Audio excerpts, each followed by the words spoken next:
What up, witches? Do one on how us NeuroSpicies see all the corruption in government while the neurotypicals are too busy worrying about their sports and celebrities. I could write a book on my opinion on this topic, and I don't think I'm even joking about that. I'll add it to the list of all the things I could write.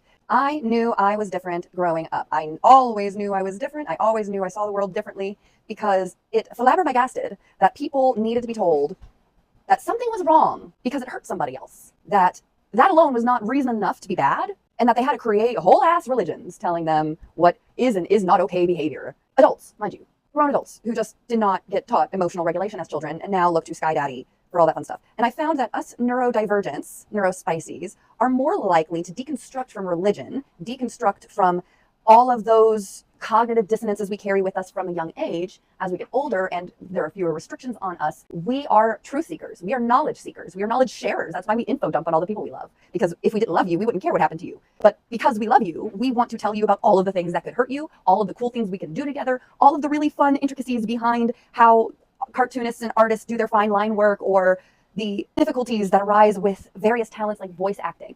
We want to tell you about our favorite whale species and fun facts about snakes and snails. All of our topics range everything.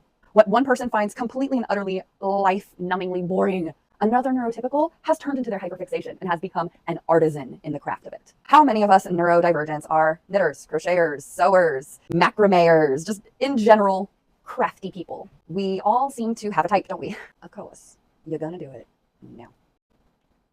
If you don't come undone, I'm just gonna crochet you right in, hook you right in there.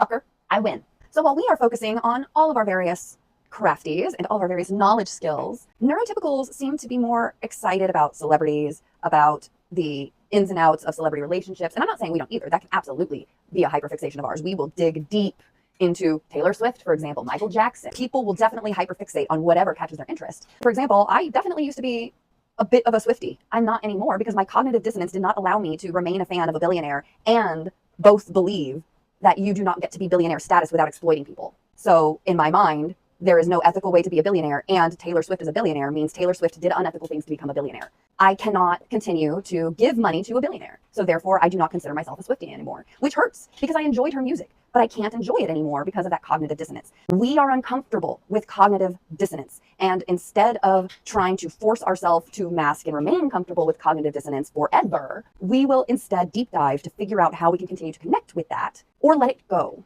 if it's causing us too much harm. So we're truth seekers. Neurotypicals do not appear to be much truth seekers. There appears to be a disconnect, in my opinion, between those who identify as neurotypical and their sense of empathy. Autism has a high sense of empathy and justice. I'm not saying that being neurodivergent protects you from falling into cults or cult-like behavior. I'm not saying being neurodivergent protects you from getting into stuff that you shouldn't, or for voting for the wrong person, or for being misled by propaganda. But I am saying that, in my opinion, people who are neurodivergent have a harder time sitting with cognitive dissonance than people who are neurotypical. People who identify as neurotypical need an outside source, an outside reason to do certain things. It needs to directly affect them in some capacity in order for it to make sense to them. Whereas for me, for example, I don't need to be punched in the face to know that getting punched in the face hurts, and I don't want it to have happened to me or anybody else unless they deserve it. I mean, if you're going around doing horrible things to people, then somebody should punch you upside your face. But in general, I don't think it's right to go around punching people. I just know that it's not right. And that seems to be the disconnect. Neurotypical people, a lot of them require religion, require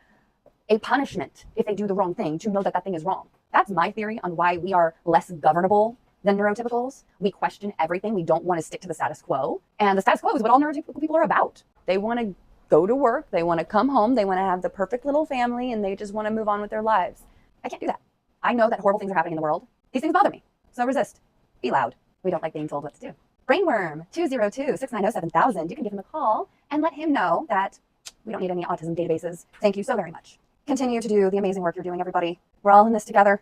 Later, witches.